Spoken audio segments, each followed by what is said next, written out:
जी माड़े संगियों साथियों दोस्तों भावों अल्लाह खैर करे सारे तो पहले तो लाला फारूक एक रोज FM 90 रेडियो है उत्थे यकीनन कुछ दोस्तों सुनिया उसी सलाम अर्ज करना वा दोस्तों बाबू मैं बरनाली वाले लोगों ना शुक्रिया अदा करना कि माशाल्लाह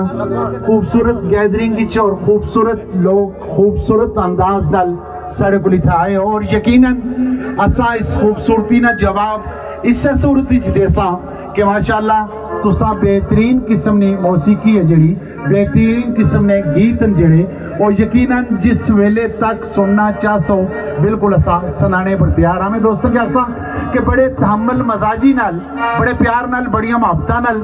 जिन्ना मोहब्बतां नाल असां तुसां कोल आए हां यकीनन उहे मोहब्बतां असां कोशिश करसां कि तुसां कोलों समेटी के जा इसमें कोई शक नहीं है माशाअल्लाह बेशुमार लोगों की तुसां सुनिया होसी बेशुमार फनकारां नाल तुसां मीटिंगां होईयां होसन शो होए होसन बेशुमार जगह पर गए हो लेकिन अज ना जिहड़ा फनकार है इसमें कोई शक नहीं है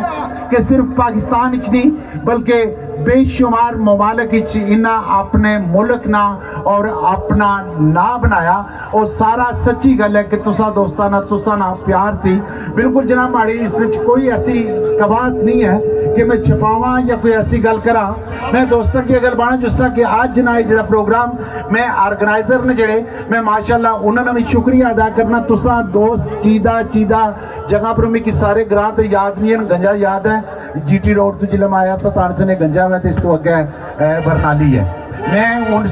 तमाम दोस्ताना तमाम बाबाना शुक्रिया अदा करना कि माशाल्लाह जेडे आज इस प्रोग्राम में आए हो और मैं अपने दोस्तों की ये भी गल बना जुला कि जिथे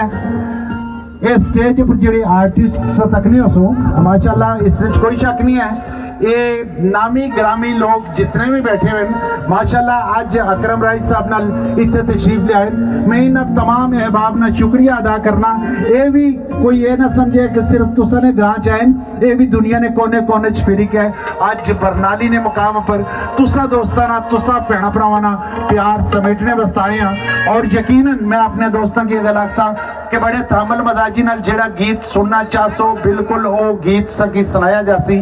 जेड़े लेकिन दोस्त एक तो ये मेहरबानी करे मैं हमेशा अपने प्रोग्राम च गल बना होना कि बराए मेहरबानी कोई चरसू ना सूटा या शराब ना सूटा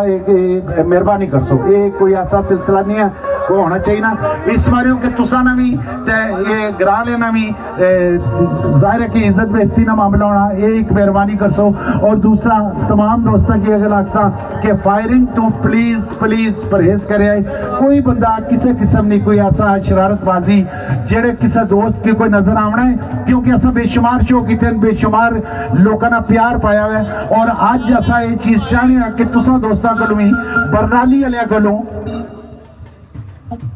यकीनन असा यही प्यार यही मोहब्बत लेकर जाना चाहते हैं और माशाल्लाह सारे बाशाउर लोगों जिन्हें लोगों की जगह नहीं